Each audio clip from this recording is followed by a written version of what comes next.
বিতর্কিত সীমান্ত নিয়ে থাইল্যান্ড ও কম্বোডিয়ার মধ্যে নতুন করে সংঘর্ষ শুরু হয়েছে।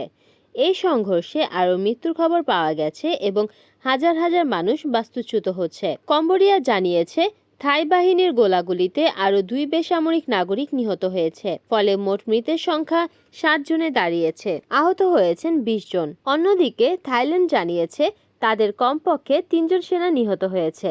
থাইল্যান্ড ও কম্বোডিয়ার সীমান্তে নতুন করে শুরু হওয়া সংঘর্ষ টানা 36 ঘন্টা ধরে চলছে। দুই দেশের মধ্যে পরিস্থিতি দ্রুতই উত্তপ্ত হয়ে উঠেছে। উভয় পক্ষই সংঘর্ষের জন্য একে অপরকে দোষারোপ করছে।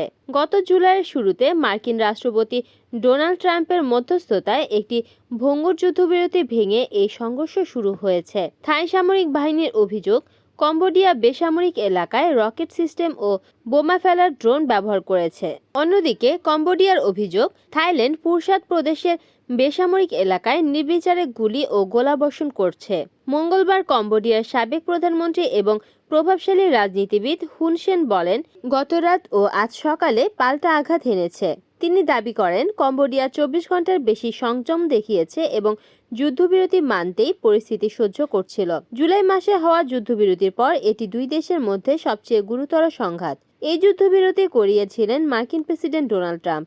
তিনি হুঁশিয়ার করেছিলেন সমঝোতা না হলে দুই দেশের সঙ্গে চলমান শুল্ক আলোচনা স্থগিত করবেন। থাইল্যান্ড এবং কম্বোডিয়া 1 শতাব্দীরও বেশি সময় ধরে তাদের 800 কিলোমিটার স্থল সীমান্তে আঞ্চলিক সার্বভৌমত্ব নিয়ে বিরোধিতা করে আসছে।